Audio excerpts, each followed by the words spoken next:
என்ன வேணும் ஸ்கூலுக்கு எல்லாமே இங்கிருக்கு. Super Saravana stores, Chennai, Madurai, Kovai.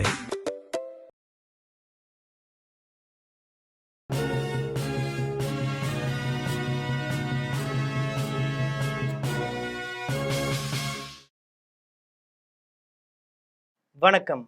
GeM செய்திகளுக்காக நான் அரசு.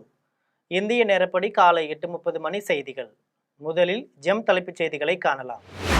இந்தியா சைப்ரஸ் இடையே 6 ஒப்பந்தங்கள் இரு நாட்டு தலைவர்கள் முன்னிலையில் கையெழுத்து.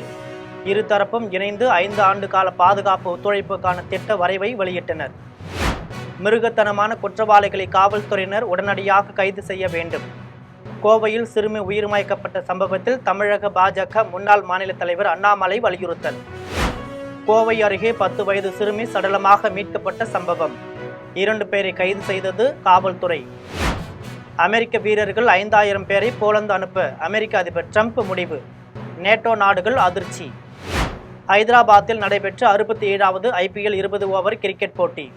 ராயல்ஸ் சேலஞ்சர்ஸ் பெங்களூர் அணியை வீழ்த்தி சன்ரைசர்ஸ் ஹைதராபாத் அணி அபார வெற்றி. இனி விரிவான செய்திகளை காணலாம். இந்தியா சைப்ரஸ் நாடுகளுக்கு இடையிலான 6 ஒப்பந்தங்கள் இரு நாட்டு தலைவர்களின் முன்னிலையில் கையெழுத்தாகியுள்ளன. இந்தியாவிற்கு சுற்றுப்பயணம் மேற்கொண்டுள்ள சைப்ரஸ் நாட்டின் அதிபர் கிறிஸ்டோடோலிட்டிஸ் பிரதமர் நரேந்திர மோடியை சந்தித்து பேச்சுவார்த்தை நடத்தினர். அப்போது புத்தாக்கம், தொழில்நுட்பம், கல்வி மற்றும் கலாச்சாரம் ஆகிய துறைகளில் இரு தரப்பினரும் 6 ஒப்பந்தங்களில் கையெழுத்திட்டனர். இந்த ஒப்பந்தத்தில் பயங்கரவாத எதிர்ப்புக்கான ஒரு கூட்டு பணிக்குழுவை அமைப்பது குறித்தவையும் அடங்குகின்றன. தொடர்ந்து இருதரப்பும் இணைந்து 5 ஆண்டுகால பாதுகாப்பு ஒத்துழைப்புக்கான திட்ட வரைவை வெளியிட்டனர். கோவை அருகே சிறுமி உயிர் மாய்க்கம் செய்யப்பட்டது மிகுந்த மனவேதனை அளிக்கிறது என தமிழக பாஜக முன்னாள் மாநில தலைவர் அண்ணாமலை தெரிவித்துள்ளார். தமிழக பாஜக முன்னாள் மாநில தலைவர் அண்ணாமலை தனது சமூக வலைதள பக்கத்தில் கோவையில் சிறுமி உயிர் மாய்க்கம் செய்யப்பட்டதை கண்டித்து கண்டனம் பதிவிட்டுள்ளார். அதில் கோவை மாவட்டம் கண்ணம்பாளையத்தில் 10 வயது சிறுமி உயிர் மாய்க்கம் செய்யப்பட்டது மனிதநேயமற்ற கொடூர சம்பவம் மிகுந்த மனவேதனை அளிக்கிறது என்று தெரிவித்தார். ஒரு குழந்தையை உயிர் மாய்க்கம் செய்த மிருகத்தனமான குற்றவாளிகளை உடனடியாக கைது செய்ய வேண்டும் என காவல்துறையினரிடம் வலியுறுத்தினார். கடந்த திமுக ஆட்சியில் நிலவிய அதே பெண்கள் மற்றும் குழந்தைகளின் பாதுகாப்பற்ற சூழல் தற்போதும் தொடர்வது கவலைக்குரியது என்று குறிப்பிட்டார். முதலமைச்சர் விஜய் பெண்கள் மற்றும் குழந்தைகள் பாதுகாப்புக்கான தீவிரமான நடவடிக்கைகளை உடனடியாக எடுக்க வேண்டிய சூழலில் இருப்பதை நினைவில் கொள்ள வேண்டும் என்று தெரிவித்தார். கோவை அருகே 10 வயது சிறுமி சடலமாக மீட்கப்பட்ட நிலையில் 2 பேரை கைது செய்து காவல்துறையினர் விசாரணை மேற்கொண்டு வருகின்றனர். கோவை மாவட்டம் சூலூர் அருகே 10 வயது சிறுமி தனது பெற்றோருடன் வசித்து வந்தார். நேற்று முன்தினம் சிறுமி மாலையில் கடைக்கு சென்று வெகு நேரம் ஆகியும் வீடு திரும்பாததால் பெற்றோர் மற்றும் உறவினர்கள் அதிர்ச்சி அடைந்து சூலூர் காவல் நிலையத்தில் புகார் அளித்தனர். புகாரின் அடிப்படையில் காவல்துறையினர் வழக்கு பதிவு செய்து விசாரணை மேற்கொண்டனர். இதைத் தொடர்ந்து சூலூர் அருகே கண்ணம்பாளையம் குளத்தின் கரையோரம் முட்புதரில் ஒரு சிறுமியின் உடல் கிடப்பதாக சூலூர் காவல்துறையினர் தகவல் கிடைத்தது. சம்பவ இடத்திற்கு வந்த காவல்துறையினர் உடனடியாக விரைந்து சென்று அந்த சிறுமியின் உடலை மீட்டனர். விசாரணையில் அந்த சிறுமிதான் காணாமல் போனவர் என்பதும் அவரை 2 பேர் கடத்தி சென்று உயிர் மாய்க்கம் செய்து உடலை முட்புதரில் வீசி சென்றதும் தெரிய வந்தது. இதையடுத்து காவல்துறையினர் அந்த சிறுமியின் உடலை கூராய்விற்காக சிங்காநல்லூரில் உள்ள ESI மருத்துவமனைக்கு அனுப்பி வைத்தனர். இதனால் ஆத்திரமடைந்த சிறுமியின் உறவினர்கள் சிங்காநல்லூர் ESI மருத்துவமனையின் எதிரே திரண்டு சாலை மறியல் போராட்டத்தில் ஈடுபட்டதால் அப்பகுதியில் பெரும் பரபரப்பு ஏற்பட்டது. சம்பவ இடத்திற்கு வந்த காவல்துறையினர் போராட்டத்தில் ஈடுபட்டவர்களிடம் பேச்சுவார்த்தை நடத்தினர். அப்போது சிறுமியின் சாவுக்கு காரணமான நபர்கள் மீது கடும் நடவடிக்கை எடுக்கப்படும் என்று உறுதியளித்தனர். இது தொடர்பாக காவல்துறையினர் செய்தியாளர்களிடம் பேசிய போது சிறுமி உயிர் மாய்க்கம் செய்யப்பட்டது தொடர்பாக கார்த்தி, மோகன்ராஜ் என்ற 2 பேரிடம் விசாரணை நடத்தி வருவதாக தெரிவித்தனர். சிறுமியின் பாலியல் வன்கொடுமை செய்யப்பட்டாரா என்பது குறித்து உடற்கூராய்விற்கு பிறகு தெரியவரும் என்றும் தொடர்ந்து விசாரணை நடத்தப்படும் என்று கூறினார். அமெரிக்க வீரர்கள் 5000 பேரை போலந்து அனுப்புவதற்கு அமெரிக்க அதிபர் ட்ரம்ப் எடுத்த முடிவினால் நேட்டோ நாடுகள் அதிர்ச்சி அடைந்துள்ளன. அமெரிக்க அதிபர் ட்ரம்ப் தனது சமூக வலைதள பக்கத்தில் அமெரிக்கா கூடுதலாக 5000 வீரர்களை போலந்துக்கு அனுப்ப இருக்கிறது என்பதை அறிவிப்பதில் தான் மகிழ்ச்சி அடைவதாக குறிப்பிட்டுள்ளார். இது குறித்து அமெரிக்க வெளியுறவுத்துறை அமைச்சர் நேட்டோ நாடுகளில் வெளியுறவுத்துறை அமைச்சர்களுடன் ஆலோசனை நடத்தினார். இது தொடர்பாக ஸ்வீடன் வெளியுறவுத்துறை அமைச்சர் மரியா மால்மர் ஸ்டெனர்காட் செய்தியாளர்களிடம் பேசிய போது இது உண்மையில் குழப்பமாக இருக்கிறது என்றும் அமெரிக்காவின் அணுகுமுறையை எளிதாக எடுத்துக்கொள்ள முடியாது என்றும் தெரிவித்தார். இந்த புதிய அறிவிப்பு எதனை குறிக்கிறது என்பதும் தங்களுக்கே தெரியவில்லை என்று கூறினார். ஹைதராபாத்தில் நடைபெற்ற 67வது IPL 20 ஓவர் கிரிக்கெட் போட்டியில் ராயல் சேலஞ்சர்ஸ் பெங்களூரு அணியை வீழ்த்தி சன்ரைசர்ஸ் ஹைதராபாத் அணி அபார வெற்றி பெற்றுள்ளது. தெலுங்கானா மாநிலம் ஹைதராபாத்தில் 67வது IPL 20 ஓவர் கிரிக்கெட் போட்டி நடைபெற்றது. இதில் Sunrisers Hyderabad, Royal Challengers Bengaluru அணிகள் மோதின. இப்போட்டியில் டாஸ் வென்ற ஹைதராபாத் அணி பேட்டிங்கை தேர்வு செய்தது. இதன்படி முதலில் விளையாடிய ஹைதராபாத் அணி 4 விக்கெட்டுகள் இழப்பிற்கு 255 ரன்கள் எடுத்து இமாலய இலக்கை குவித்தது. இதில் அதிகபட்சமாக இஷான் கிஷன் 79 ரன்களும், அபிஷேக் சர்மா 56 ரன்களும் சேர்த்தனர். பந்துவீச்சு தரப்பில் பெங்களூரு அணியின் ராஷிக் சாலம் 2 விக்கெட்டுகளையும், சுயாஷ் சர்மா, குருநாஸ் பாண்டியா ஆகியோர் தலா 1 விக்கெட்டுகளையும் வீழ்த்தினர். இதன் பின்னர் களமிறங்கிய பெங்களூரு அணி 20 ஓவர்கள் முடிவில் 4 விக்கெட்டுகள் இழப்பிற்கு 200 ரன்கள் மட்டுமே எடுத்து தோல்வியடைந்தது.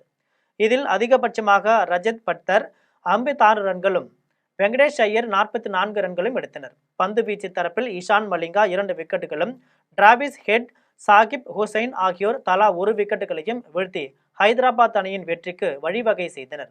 இந்த வெற்றியின் மூலம் ஹைதராபாத் அணி IPL கிரிக்கெட் தொடரில் தனது 9வது வெற்றியை பதிவு செய்துள்ளது. தாம்பரத்தில் நடைபெற்ற தமிழ்நாடு காங்கிரஸ் கமிட்டியின் மாநில பொருளாளர் ரூபி மனோகரனின் 67வது பிறந்தநாள் விழாவில் ஜெம் தொலைக்காட்சி நிறுவனர் N. சீதாபதி அவர்கள் கலந்து கொண்டு வாழ்த்துக்களை தெரிவித்துள்ளார். சென்னை தாம்பரத்தில் உள்ள தனியார் மண்டபத்தில் தமிழ்நாடு காங்கிரஸ் கமிட்டியின் மாநில பொருளாளரும் நாங்குநேரியின் முன்னாள் சட்டமன்ற உறுப்பினருமான ரூபி மனோகரனின் 67வது பிறந்தநாள் விழா நடைபெற்றது. இந்நிகழ்வில் ஜெம் தொலைக்காட்சியின் நிறுவனர் N. சீதாபதி அவர்கள் கலந்து கொண்டு வாழ்த்துக்களை தெரிவித்தார். இந்நிகழ்ச்சியில் அவரை வாழ்த்த காஞ்சிபுரம் மாவட்ட தலைவர் அருள்ராஜ், செங்கல்பட்டு வடக்கு மாவட்ட தலைவர் செந்தில்குமார், சென்னை மேற்கு மாவட்ட தலைவர் KV திலகர், தென் சென்னை மேற்கு மாவட்ட துணைத் தலைவர் TVP பாக்கியராஜ், தாம்பரம் விஜய் ஆனந்த் மற்றும் காங்கிரஸ் கமிட்டியின் நிர்வாகிகள் பலர் கலந்து கொண்டனர். இந்நிகழ்ச்சிக்கான ஏற்பாடுகளை பம்மல் பாலு, பஷீர் ஆகியோர் செய்திருந்தனர். என்னுடைய பிறந்த நாளுக்காக என்னை வாழ்த்து வந்திருக்கின்ற அனைத்து நண்பர்களுக்கும் என்னுடைய மனமார்ந்த நன்றியை, பாராட்டுகளை தெரிவித்துக் கொள்கிறேன்.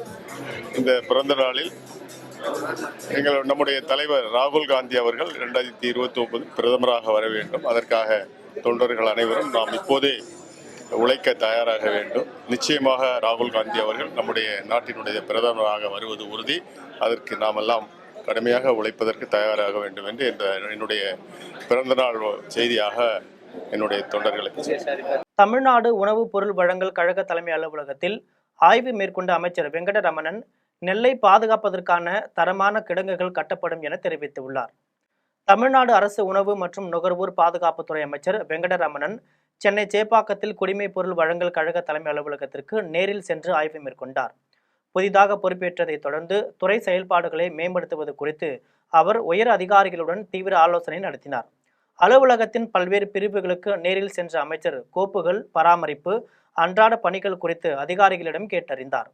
பொது வழங்கல் திட்டத்தில் பொதுமக்களுக்கு வழங்கப்படும் அரிசி, பருப்பு, சர்க்கரை உள்ளிட்ட பொருட்கள் தங்கு தடையின்றி கிடைப்பதை உறுதி செய்ய வேண்டும் என்று அறிவுறுத்தினார். அதன்பின் செய்தியாளர்களிடம் பேசிய அமைச்சர் வெங்கடரமணன் உழவர்கள் விளைவிக்கும் நெல்லை சேமித்து வைப்பதற்கான கிடங்குகள் கட்டப்படும் என்று தெரிவித்தார். தமிழகத்தில் பெண்களுக்கு பாதுகாப்பு இல்லை என்று திருச்செந்தூர் திமுக சட்டமன்ற உறுப்பினர் அனிதா ராதாகிருஷ்ணன் குற்றம் சாட்டியுள்ளார். திருச்செந்தூர் திமுக சட்டமன்ற உறுப்பினர் அனிதா ராதாகிருஷ்ணன் தனது அலுவலகத்தில் பணிகளை தொடங்கினார். திமுகவை சேர்ந்த 3 விவசாயிகளுக்கு மாடுகள் வழங்கினார். மேலும் 3 விவசாயிகளுக்கு ஆடுகள் வழங்கினார். தொடர்ந்து மக்களுக்கு நலத்திட்ட உதவிகள் வழங்கினார். அதன் பின் செய்தியாளர்களிடம் பேசிய அனிதா ராதாகிருஷ்ணன், திருச்செந்தூர் கோவில் தரிசன கட்டண சீட்டு ஊழல் தொடர்பாக தவறு செய்தவர்கள் மீது கடுமையான நடவடிக்கை எடுக்க வேண்டும் என கேட்டுக்கொண்டார். கன்னியாகுமரி மாவட்டத்தில் கட்டுமான பணிகளுக்கும் சாலை பணிகளுக்கும் தேவையான கற்கள், ஜல்லி ஆகியவை தடையின்றி கிடைக்க நடவடிக்கை எடுக்க வேண்டும் என்று திமுக சட்டமன்ற உறுப்பினர்கள் அனிதா ராதாகிருஷ்ணன், ஆஸ்டின் ஆகியோர் மாவட்ட ஆட்சியரிடம் மனு அளித்துள்ளனர். நாகர்கோவில் சட்டமன்ற உறுப்பினர் ஆஸ்டின், திருச்செந்தூர் சட்டமன்ற உறுப்பினர் அனிதா ராதாகிருஷ்ணன் ஆகியோர் நாகர்கோவிலில் உள்ள கன்னியாகுமரி மாவட்ட ஆட்சியர் அலுவலகத்தில் கோரிக்கை மனு அளித்தனர். அதன் பின்னர் ஆஸ்டின் செய்தியாளர்களிடம் பேசினார். அப்போது கன்னியாகுமரி மாவட்டத்தில் கட்டுமான பணிகளுக்கும் சாலை பணிகளுக்கும் தேவையான கற்கள், ஜல்லி போன்றவை திருநெல்வேலி, தூத்துக்குடி மாவட்டங்களில் கொண்டுவரப்படுவதாக தெரிவித்தார். சோதனை என்று கூறி லாரிகளை 2 முதல் 4 நாள் வரை நிறுத்தி வைப்பதால் கட்டுமான பொருட்களின் விலை உயர்வதாக தெரிவித்தார். 200 தொகுதிகள் வெல்வோம் என்ற திமுக தலைவர் மு.க. ஸ்டாலின் சொல்லிய நிலையில் இப்போது 5 மாதங்களில் திமுக ஆட்சிக்கு வரும் என்று சொல்லியதற்கு சவுக்கு சங்கர் கடுமையாக விமர்சித்துள்ளார். முந்தைய திமுக ஆட்சியில் அமைச்சர்களுக்கு எதிராக அவதூறு பரப்பியதாக பதிவு செய்யப்பட்ட வழக்கில் கைது செய்யப்பட்டிருந்த சவுக்கு சங்கர் நிபந்தனை ஜாமீனில் வெளிவந்த பின்னர் நீதிமன்றத்தில் ஆஜராகாததால் மீண்டும் கைது செய்யப்பட்டு புழல் சிறையில் அடைக்கப்பட்டார். பின்னர் அவர் மீது குண்டர் தடுப்பு சட்டம் பாய்ந்தது. இந்த நிலையில் குண்டர் சட்ட வழக்குகளை ஆய்வு செய்த ஆலோசனை குழுவின் பரிந்துரையின் பேரில் சவுக்கு சங்கர் மீது போடப்பட்ட குண்டர் சட்டத்தை தமிழ்நாடு அரசு ரத்து செய்தது. இதனையடுத்து அவர் ஜாமீனில் விடுவிக்கப்பட்டார். சிறைவாசலில் சவுக்கு சங்கர் செய்தியாளர்களை சந்தித்து பேசினார். அப்போது தமிழ்நாடு மக்கள் அற்புதமான தீர்ப்பை வழங்கியுள்ளனர். திமுக ஆட்சியை மக்கள் தூக்கி எறிந்துள்ளனர். கொளத்தூரிலேயே ஸ்டாலின் தோல்வியை சந்தித்தது எனது 3 ஆண்டுகால போராட்டத்திற்கு கிடைத்த வெற்றி என சவுக்கு சங்கர் தெரிவித்தார். திருப்பூர் மாவட்டத்தில் நடந்த 2 கொலை வழக்குகளில் குற்றவாளிகளுக்கு கடும் தண்டனை அளிக்க வேண்டும் என்று மனித உரிமை செயற்பாட்டாளர் ஹென்றி திபேன் வலியுறுத்தியுள்ளார். திருப்பூர் மாவட்டம் தாராபுரத்தில் மனித உரிமை காப்பாளர் கூட்டமைப்பின் தேசிய செயலாளரும் மூத்த வழக்கறிஞருமான ஹென்றி திபேன் செய்தியாளர்களிடம் பேசினார். இவர் தமிழகத்தில் மனித உரிமை மீறல்கள், காவல் சித்திரவதைகள், பத்திரிகையாளர்களுக்கு எதிரான அடக்குமுறைகள் குறித்து தொடர்ந்து குரல் கொடுத்து வருகிறார். திருப்பூர் மாவட்டத்தை உலுக்கிய தாராபுரம் வழக்கறிஞர் முருகானந்தம் கொலை, சாமலாபுரம் சமூக ஆர்வலர் பழனிசாமி கொலை தொடர்பான வழக்குகளில் குற்றவாளிகளை கடுமையாக தண்டிக்க வேண்டும் என்று ஹென்றி திபேன் வலியுறுத்தினார்.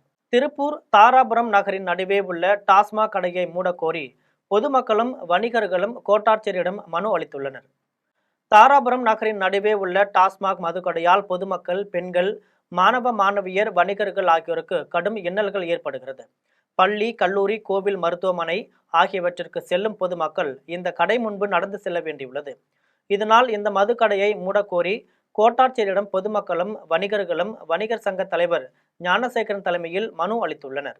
20 ஆண்டுகளாக மனுக்கள் அளித்தும் ஆர்ப்பாட்டங்கள், போராட்டங்கள் நடத்தியும் இதுவரை எந்த தீவிர நடவடிக்கையும் எடுக்கவில்லை என்று பொதுமக்கள் வேதனை தெரிவித்தனர். தாவேக ஆட்சியில் தங்களின் கோரிக்கைக்கு உடனடி தீர்வு கிடைக்கும் என்று மக்கள் நம்பிக்கை தெரிவித்தனர். புதுக்கோட்டை மாவட்டத்தின் புதிய காவல் கண்காணிப்பாளராக ரவீந்திரகுமார் குப்தா பொறுப்பேற்றுக் கொண்டார். தமிழ்நாட்டில் புதிய அரசு அமைந்ததிலிருந்து அரசு துறை செயலாளர்கள், மாவட்ட ஆட்சியர்கள், காவல் கண்காணிப்பாளர்கள் பணியிட மாற்றம் செய்யப்பட்டு வருகின்றனர். புதுக்கோட்டை மாவட்ட காவல் கண்காணிப்பாளராக இருந்த அபிஷேக் குப்தாவை தூத்துக்குடி மாவட்டத்திற்கு இடமாற்றம் செய்துள்ளனர். புதுக்கோட்டை மாவட்டத்திற்கு புதிய காவல் கண்காணிப்பாளராக ரவீந்திர குப்தா நியமிக்கப்பட்டுள்ளார். இதனையடுத்து புதுக்கோட்டை மாவட்ட காவல் கண்காணிப்பாளராக ரவீந்திரகுமார் குப்தா பொறுப்பேற்றுக் கொண்டார். அவருக்கு காவல்துறையினர் வாழ்த்துக்களை தெரிவித்தனர். சமூக நீதித்துறை அமைச்சராக வன்னியரசு பதவியேற்றுக் கொண்டதை தாராபுரத்தில் விடுதலை சிறுத்தைகள் கட்சியினர் இனிப்பு வழங்கி கொண்டாடியுள்ளனர்.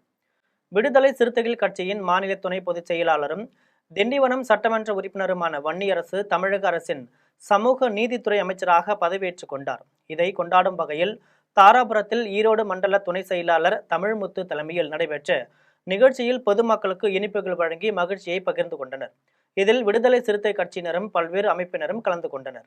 திருவண்ணாமலை மாவட்டம் ஆரணி அருகே பீமா கோல்டு நிறுவனத்தின் தங்க நகைகள் விற்பனை கண்காட்சி நடைபெற்றது. ஆரணியில் கேரளத்தை சேர்ந்த பீமா கோல்டு நிறுவனத்தின் தங்க நகைகள் விற்பனை கண்காட்சியை அதிமுக சட்டமன்ற உறுப்பினர் ஜெயசுதா லட்சுமிகாந்தன் குத்துவிளக்கு ஏற்றி தொடங்கி வைத்தார். பின்னர் தங்க நகைகள், வெள்ளி பொருட்கள் ஆகியவற்றை பார்வையிட்டார். இந்நிகழ்ச்சியில் முன்னாள் அமைச்சர் சேவூர் ராமச்சந்திரன் சிறப்பு அழைப்பாளராக கலந்து கொண்டனர். இதில் பீமா கோல்டு நிறுவனத்தின் நிர்வாகிகளும் அதிமுகவினரும் கலந்து கொண்டனர். திருவண்ணாமலை மாவட்டம் ஆரணி அருகே அரசு பணிமனை முன்பு தாவேக கொடியேற்று விழா நடைபெற்றது.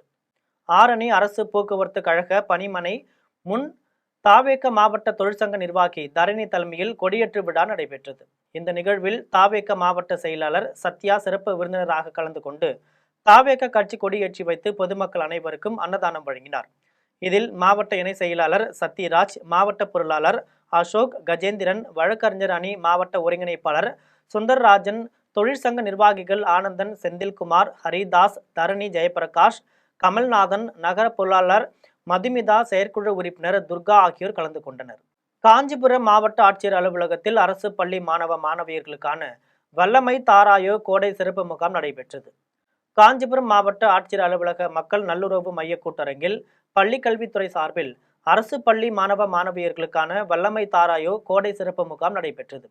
இதில் மாவட்ட ஆட்சித்தலைவர் சினேகா கலந்து கொண்டு மாணவ மாணவியர்களுக்கு சீருடை மற்றும் விளையாட்டு உபகரணங்கள் வழங்கி தொடங்கி வைத்தார். இந்நிகழ்ச்சியில் மாணவ மாணவியர்களின் கைவண்ணத்தில் உருவாக்கப்பட்ட கலைப்பொருட்களின் கண்காட்சியையும் கலை நிகழ்ச்சிகளையும் மாவட்ட ஆட்சித்தலைவர் பார்வையிட்டார். இதையடுத்து இப்பயிற்சி முகாமில் கலந்து கொண்ட மாணவ மாணவிகளுக்கு பரிசு மற்றும் பாராட்டு சான்றிதழ்கள் வழங்கினார். இவ்விழாவில் மாவட்ட வருவாய் அலுவலர் முருகேசன், முதன்மை கல்வி அலுவலர் முனைவர் நளினி, பள்ளி ஆசிரியர்கள், அரசு அலுவலர்கள் மற்றும் மாணவ மாணவியர்கள் கலந்து கொண்டனர். புதுநல்லூரில் விறகு அடுப்பில் ஏற்பட்ட தீ விபத்தில் வீட்டு உபயோகப் பொருட்கள், சான்றிதழ்கள், பணம் உள்ளிட்ட அனைத்தும் தீக்கிரையான சம்பவம் பெரும் சேதத்தை ஏற்படுத்தியுள்ளது. காஞ்சிபுரம் மாவட்டம் புதுநல்லூரில் விஜயன், பரிமளா தம்பதியினர் குடிசை வீட்டில் வசித்து வருகின்றனர். இந்த நிலையில் பரிமளா விறகு அடுப்பில் சமையல் செய்து கொண்டிருந்த போது எதிர்பாராத விதமாக அடுப்பில் இருந்து பற்றிய தீ குடிசை வீட்டின் கூரைக்கு பரவியது. பின்னர் அடுத்தடுத்து 2 குடிசை வீடுகளில் ஏற்பட்ட தீ விபத்தில் வீடுகளில் இருந்த வீட்டு உபயோகப் பொருட்கள், சான்றிதழ்கள், பணம் உள்ளிட்ட அனைத்தும் தீக்கிரையாகின. தகவல் அறிந்து சம்பவ இடத்திற்கு விரைந்து வந்த படப்பை தீயணைப்பு துறையினர் தீயை கட்டுக்குள் கொண்டு வந்தனர். தீயில் சிக்கிய 2 குடும்பத்தினரும் அதிர்ஷ்டவசமாக உயிர் தப்பினர். எனினும் 2 குடும்பங்களும் உடைமைகள் அனைத்தையும் இழந்து நிர்கதியாக நிற்கின்றனர். மேலும் பாதிக்கப்பட்ட குடும்பங்களுக்கு அரசு உடனடியாக நிவாரணம் வழங்க வேண்டும் என பொதுமக்கள் கோரிக்கை விடுத்துள்ளனர். கடலூர் மாவட்டம் பண்ருட்டியில் அரசு உரிமம் இன்றி கள்ளத்தனமாக மணலை கடத்தி வந்த 8 லாரிகளை காவல்துறையினர் பறிமுதல் செய்தனர். கடத்தலில் ஈடுபட்ட 8 பேர் மீது வழக்கு பதிந்துள்ளனர். கடலூர் மாவட்டம் பண்ருட்டி புதுப்பேட்டை அடுத்த மனம் தவிழ்ந்த புத்தூரில் கோவிந்தராஜ் என்பவர் மணல் குவாரி நடத்தி வருகிறார். இவர் அரசு அனுமதியின்றி மணல் கடத்துவதாக மாவட்ட காவல் கண்காணிப்பாளருக்கு தகவல் வந்தது. இதையடுத்து காவல் தனிப்படையினர் சுற்று காவலில் ஈடுபட்ட போது புதுப்பேட்டையிலிருந்து தொடர்ச்சியாக லாரிகள் மணல் ஏற்றி வந்ததை ஆய்வு செய்தனர். அப்போது அனுமதியின்றி மணல் கடத்தி வந்ததை உறுதி செய்த தனிப்படையினர் பண்ருட்டி காவல் நிலையத்தில் லாரிகளை ஒப்படைத்தனர். அந்த வாகனங்களை ஓட்டி வந்த 8 பேர் மீது வழக்கு பதிந்து விசாரணை நடத்தி வருகின்றனர். எர்ணாகுளம் அருகே டெம்போ டிராவலர் வாகனம் லோடு ஆட்டோவில் மோதிய விபத்தில் விவசாயி ஒருவர் உயிரிழந்த காட்சி அனைவரையும் பதைபதைக்க வைத்துள்ளது. கேரள மாநிலம் எர்ணாகுளம் மாவட்டம் பிரபம் அருகே பாம்பாக்கோடு பகுதியை சேர்ந்தவர் விஜயகுமார். அன்னாச்சிப்பழ விவசாயியான இவர் தனக்கு சொந்தமான லோடு ஆட்டோவில் நெட்டுப்பாடம் கழுமுறி சாலையில் சென்று கொண்டிருந்தார். அப்போது திடீரென எதிரே வேகமாக வந்த டெம்போ டிராவலர் வாகனம் விஜயகுமார் ஓட்டி வந்த லோடு ஆட்டோ மீது மோதியது. இதில் நிலை தடுமாறிய லோடு ஆட்டோ அருகிலுள்ள வீட்டின் சுற்றுச்சுவர் மீது மோதி கவிழ்ந்தது. இந்த விபத்தில் படுகாயமடைந்த விஜயகுமாரை அப்பகுதியினர் மீட்டு கோழஞ்சேரி அரசு மருத்துவமனையில் அனுமதித்தனர். இருப்பினும் சிகிச்சை பலனின்றி விஜயகுமார் உயிரிழந்தார். இந்த விபத்து குறித்து பிரபம் காவல்துறையினர் வழக்கு பதிவு செய்து அங்குள்ள கண்காணிப்பு கருவி காட்சிகளின் அடிப்படையில் விசாரணை மேற்கொண்டு வருகின்றனர்.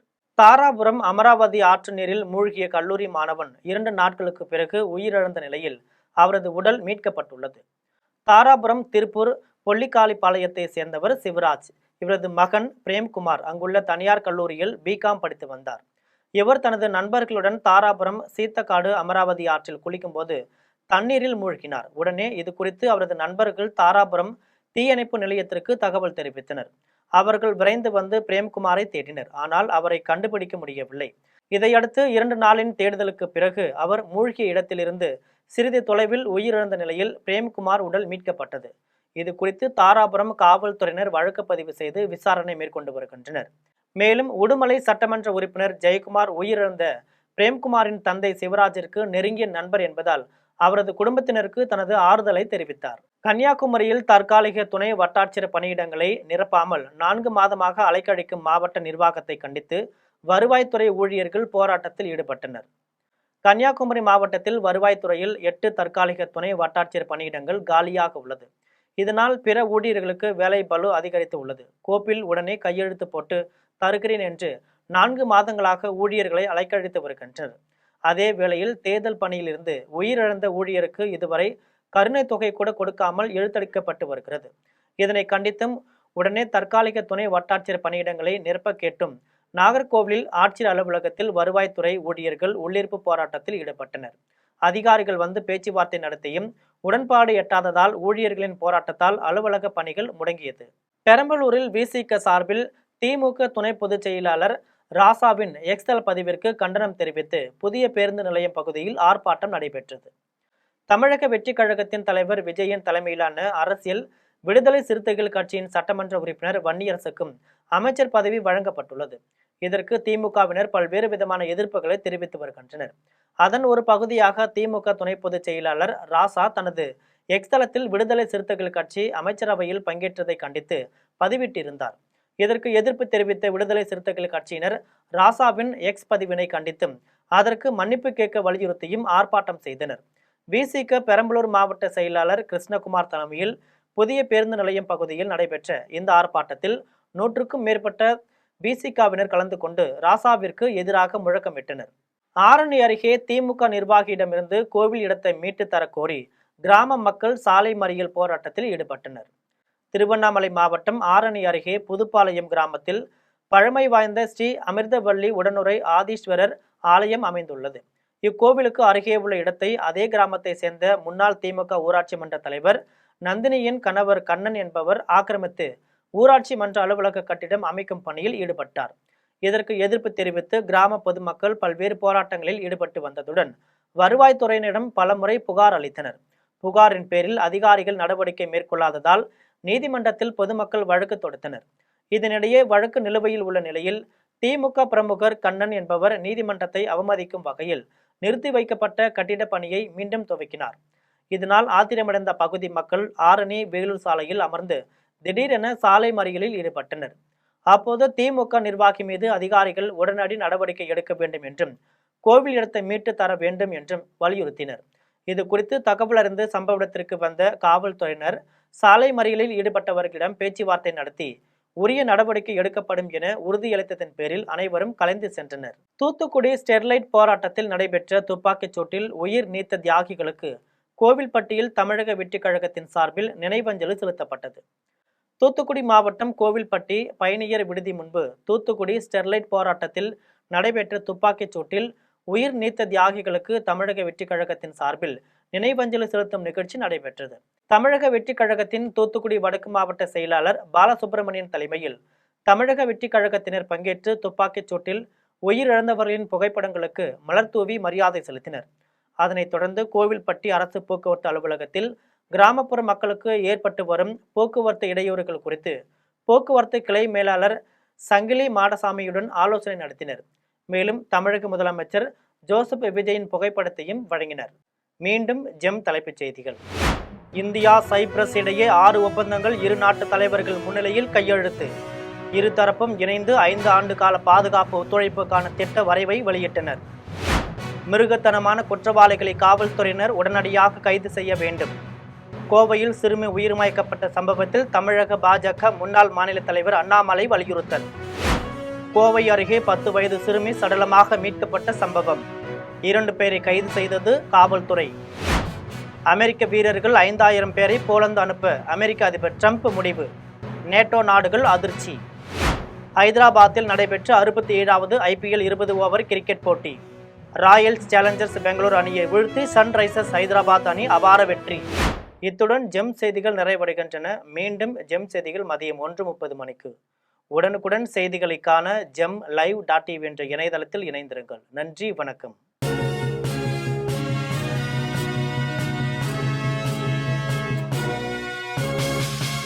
என்ன வேணும் ஸ்கூலுக்கு, எல்லாமே இங்கிருக்கு.